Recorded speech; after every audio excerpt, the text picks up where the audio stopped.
Hi, Kathy. Welcome to Orca Sounds in Conversation. You're in Austin today. I sure am. Um, Kathy, you just, well, actually, not just, you released your book, All I Ever Wanted, back in the spring of this year. Tell me a bit about the book. The book is it's a literary memoir, but it also has a lot of music. But it's not your typical rock memoir. I know a lot of people. I didn't know this before I wrote it, but there's some people that is their jam. The rock memoir, and I had no idea. I don't read a lot of rock memoirs. The ones that inspired me the most for my book was Patti Smith's Just Kids and Bob Dylan's Chronicles, because they're so literary. And I really wanted to kind of not only tell my story, but get on the map as a writer. Like, I wanted people to read this book and go, damn, she can write, and hopefully open the door for other literary work, short stories and novels and essays and stuff, because I'm into it. And anyway, so the book is a coming-of-age literary memoir with lots of sex, drugs, rock and roll. Wow. So how do you like that? That's the elevator pitch. What a catchphrase. Yeah, tell me a little bit about those early days. You basically, you've been in the music industry now for over 40 years, and you first got into music in your hometown of Austin, Texas at the age of 16. And then, of course, you joined the Go-Go's at the age of 21. Tell me a bit about that part of your life. What was that like, being so young and having all these opportunities put in front of you? Well, I wouldn't say opportunities were put in front of me. I would say that I was searching them out with a very single-minded and driven purpose.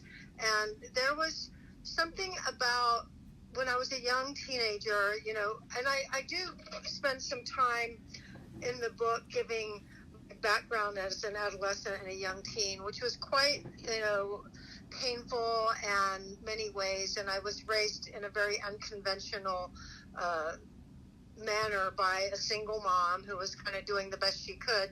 But so I put that in there because it's part of my story, but also it gives a context to show how music came in and saved my life. It actually put structure. It gave me a dream, and it was a way to process some of the feelings that I just had kind of a really tough time with as a young girl. But here's the thing, Austin was an amazing place to be a teenager in the 70s. The music scene in Austin was unbelievable. I could go see the Ramones one night and Ray Charles the next night, and it was just this great spectrum of music, lots of blues and rock and roll and, kind of Americana, before they called it Americana, like super cool, like Texas Troubadours and all this. So I had a really good musical education in Austin. But what changed for me, and I should never do an interview without saying, if I hadn't seen Suzi Quatro in England at the age of 14, I don't think it would have occurred to me that I could be in a band. So this is a key turning moment. My mom's English. We happened to be in England. I was 14 years old. I'd been messing around with a guitar, but kind of just playing, like folky songs and stuff. And even though I was a rock and roll fan, and all the bands I loved, like the Stones and the Beatles and the Faces and the Who and Zeppelin, and I'm from Texas, so ZZ Top, and you just name it. Every band, Bowie, T-Rex, everybody was a male. Every single band and the members of the band that I looked up to were men, and it never occurred to me that I could be in a band. And then I'm in England, I'm 14, I see Suzi Quatro, and my mind is blown. I'm like, oh, so that changed everything. My single purpose from the age of 14 was to put together, and I really wanted all females. And I'm not quite sure if it's because I didn't think guys would want to play with me, or maybe I just wanted that kind of sisterhood and that feeling of a family. Because the title of the book, All I Ever Wanted, it really encompasses so much. And like, I wanted to belong. I wanted to feel like I was in a family. I wanted to make it in a band. So it really kind of sums up the whole thing. But what changed. So that's Susie Quattro shows me that I can be in a band. Second thing was punk rock, because all the bands I looked up to, and I was playing guitar, and all the guitarists I looked up to, they were like super good, and I thought I had to like be able to play like Jimmy Page or Eric Clapton or Jimi Hendrix to be in a band. That's what I thought. Like, you don't get to just do this. You got to be like really good to get to do it. Plus, I wanted to be like up there in that echelon. And then punk rock happens, and I'm in England. So even though my book is centered like the 70s in Austin and the 80s in LA, a couple of the most pivotal things that happened to me were in London. So I'm in England. I'm playing with a band. It's all females, and like I guess 16 or 17, and the punk rock is like happening there, and I start just kind of waking up, thinking, hey, I don't have to wait till I can play like Jimmy Page or Jeff Beck. I could do this now.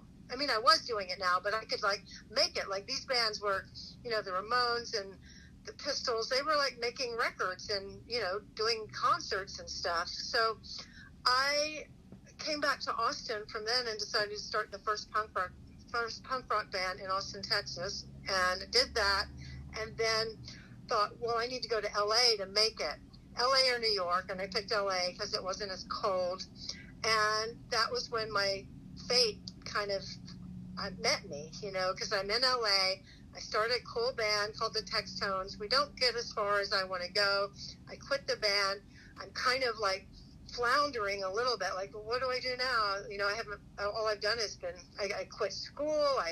I move away from my home to make it, and I don't know what to do, and I'm kind of at a loss. And then I meet Charlotte from the Go-Go's at the Whiskey A Go-Go, and it was crazy. From there on, she goes, do you play bass? We have 8 shows coming up in 5 days. We need a bass player. Can you do it? And I was like, yeah, sure. And I fell in love with the band. Long story short. Actually, that was a really long story. So no, it wasn't that was great. How did you get involved with the guitar? Did you ever take formal lessons, or you self-taught? Back when I was younger, things were going really badly for me, and my mom pulled me out of public school, and I started going to this, it was basically a hippie commune about 40 miles out of Austin. And at this school, it was like what they call a free education. You could learn whatever you wanted, and you just show up, and if you feel like learning, you learn, and if you want to run around in the woods, you do that. So the whole philosophy was like, if you give kids freedom, that they're naturally curious, and they will figure out what they're passionate about, and will learn it. So I'm at this school, and one day somebody's giving guitar lessons. So I did take lessons for like just to learn your basic like couple of chords, but everything after that was self-taught and just taught by doing it. And I really wanted to be the best. I wanted to be the best female like guitar. It's so exciting for me now to see women that are just awesome players, because my dream and my fortune kind of came in a different way, but it's still like something that I enjoy seeing. I love seeing when women are like just really excelling on their instruments, and there's so many of them now. But yeah, that was my goal, was to be a great guitar player. I did not expect to play bass. My favorite band was the Stones. Keith Richards was my idol, not the bass player. But the Go-Go's, when I agreed to fill in as a temporary bass player, what happened, learning those songs, I'm like, this band like checked off all the boxes. It's like I fell in love with them. The songs were so good, because I'm like sitting there with a cassette tape learning a 20-song set. I have 5 days to do it, plus I've never been a bass player. So I'm sitting there like just kind of the most undiluted focus I've ever had, and learning these songs. And I'm learning songs like Our Lips Are Sealed, and We Got the Beat. They already had these songs. And This Town and Skidmore, so many classic Go-Go songs. That's what I'm learning. That's what I'm listening to. I was familiar with the band, but I wasn't like that familiar where I knew all their songs. So for me, it was like, oh my God, this band, not only is it females, which I'd always wanted to play with, and they seemed like just like me, like had the same kind of drive and ambition. But I loved the songs. I fell in love with them, and so it was not some big dilemma like, oh God, I'm not going to be the guitar player. I mean, seriously, if they'd asked me to do anything, any instrument, I probably would have learned it just to be in that band. I like them so much. Well, it sounds like you have a lot of self-discipline, and that carries you through all of these projects as well. You had to learn all these songs off the cassette that you recorded from them, or did they? Yeah, Charlotte brought a rehearsal tape over, and it was, it was back when everything was on cassettes, and everybody had these like kind of crappy little cassette players, and it was really hard. And it was just a rehearsal room tape, so it was really jumbled. I think I have the cassette somewhere, which is quite a relic. If we get in the Rock and Roll Hall of Fame, I'll have to for sure submit that cassette. Like, this is the tape I learned from. But it was a hard thing. Now the Go-Go's have a documentary out that kind of does a really cool job of reconstructing me learning those songs. It's pretty funny the way they do it. Did you eventually also become friends with the women in the band, or was it mostly just a professional relationship? Oh God, no. We were like it was like, for me it was like sisters. Okay. It was really like a sisterhood. We were, we experienced something that nobody that we knew, no contemporaries were experiencing. I didn't know anybody that was kind of living their dream, and that, I'm 22 and we're in New York City and staying in a hotel each stage of the whole deal was like a dream come true to me. Like just joining the band, like finding a band of like-minded girls or young women was amazing to me, that had great songs, that people liked the band. So right then I felt like I was a success. And then we get a record deal. I'm like, oh, okay, well, it doesn't get any better than this. And then we're in New York City, staying in a hotel. Like, who gets to stay in a hotel at 22 for like 6 weeks in Manhattan? So that felt like, oh, it doesn't get any better than this. And then we get to go on tour, and I'm like each step, like some people have said to me, like, oh, when the band went number one, you must have really felt like a success. And I always say, no, I actually felt like a success every minute of the way, every step of the way, because it was all, I hate to be a cliche, but it was all I ever wanted. And it was just like, it was, and then on top of that, it just kept going. So then we're on tour, and then we have a tour bus, and then we're playing arenas, opening for the Police, and we're going places like, Japan and Australia, places I hadn't even dreamed of going to. And then we have a number one record. So it was this very exhilarating ride, and I was experiencing it with my 4 best friends in the world. That's so amazing. So, that must have been so awe-inspiring. It was, but then what happens in the book, I think I do a really good job. My main thing in this book was that I didn't want you to have to be a Go-Go's fan to enjoy the book. Mm-hmm. I wanted it to really relate on a personal and like feelings level. And so I didn't write until I knew exactly, until I was like right in the moment of what it felt like. And everyone that has contacted me has said, oh my God, I feel like I'm right there with you, and all these things you describe. So one of the things I describe is how once you get all that, what happened to me was that it became like my primary driven motivation was to keep it. Like the idea of losing what I had found was just terrifying to me. So I was kind of took on so much, like I got to make it fun. I got to make sure everybody's having a good time. Anything that seemed to threaten our well-being, kind of made me anxious and afraid, because the band was everything. I literally let it overtake my entire life. I mean, that's all. When the band broke up, which was devastating, and I did everything. When did they break up, by the way? Sorry. 1985. Okay. So this whole, and from the minute we made that first album and went on our first tour, And as it grew and grew, yes, it was exhilarating, but there was a flip side where there was other things kind of almost undermining the success.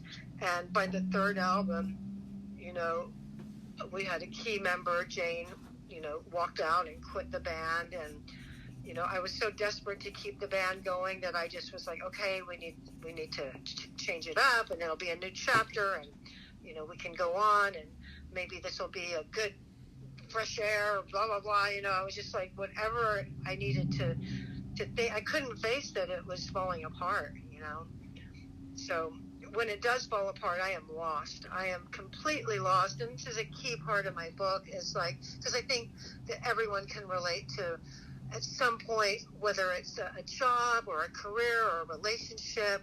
I think a lot of people have gone through that, where they feel like they question what, well, who am I now? What am I about? What am I going to do? And I was there like times exponentially. I was just so lost and confused. And that's a key point of the book, is finding yourself after losing what is you're using to define yourself. So after the breakup in 1995, when did you guys come back together again? Oh, it was 1985. Oh, sorry. And that's okay. 5 years later, we kind of heal and get back together and do a concert, just kind of for fun, for the environment. And then the record company puts out a greatest hits record and asks if we want to go on tour. So we had a tour, and it was pretty wonderful, because in that 5 years I had gotten sober. Another part of my book is recovery, because I was from the very young age, I used alcohol and drugs to cope with a lot of sadness and abandonment and betrayal and other things I write about. So, and then I'm in a band. I'm in my 20s, and it's the 80s, so fill in the blanks. It's all it's all happening.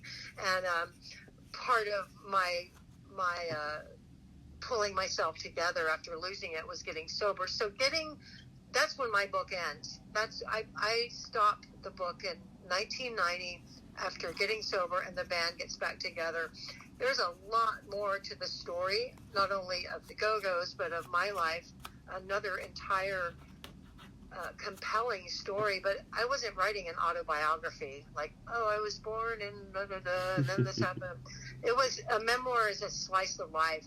And I only bring this up because some people are like, why did you stop at 1990 when there was so much more to write about? And the reason why is because I just thought, maybe that'll be another book. Well, I was going to say part 2. Yes. But yeah, the book, I haven't read the book yet, as I mentioned before, but it sounds like it has a lot to do with salvation, has to do with your dreams and fulfilling your dreams. It sounds very inspirational. I look forward to reading it, and I'm sure a lot of people will love reading it as well. What's going on today with your life? What's happening? I hear you're playing with a band regularly again in Austin.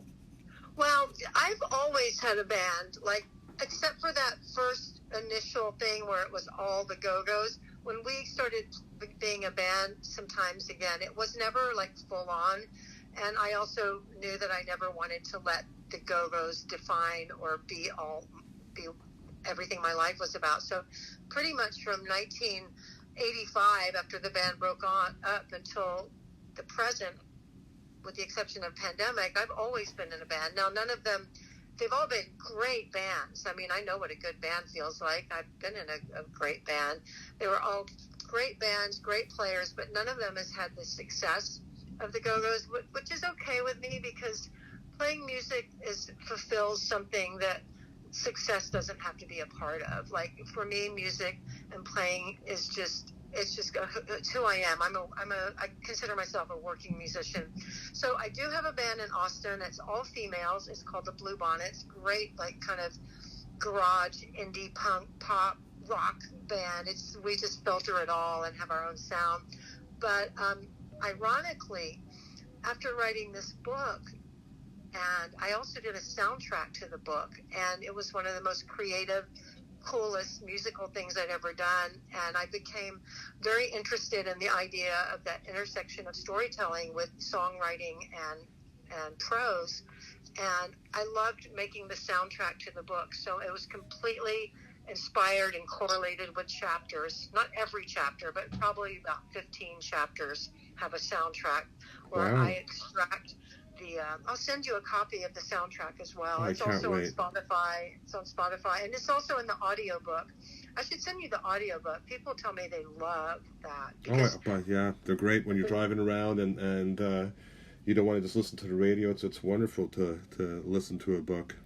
Yeah, I'm going to send you everything you need to dive into this book because I think you're going to really like it. But so what I was leading to is that I like that so much that I just started thinking, this is something I can do that not every writer can do. Not every author can put music inspired by what they've written. So that really interests me. And the irony of All I Ever Wanted, which is so much about me wanting to make it in a band, and it really made me realize that I've never kind of just been Kathy Valentine. And for some reason, with the pandemic and having a book out, everything is set up where I'm just kind of being me, and I'm doing a lot of... I never wanted to be a solo artist. I like being in a band, you know.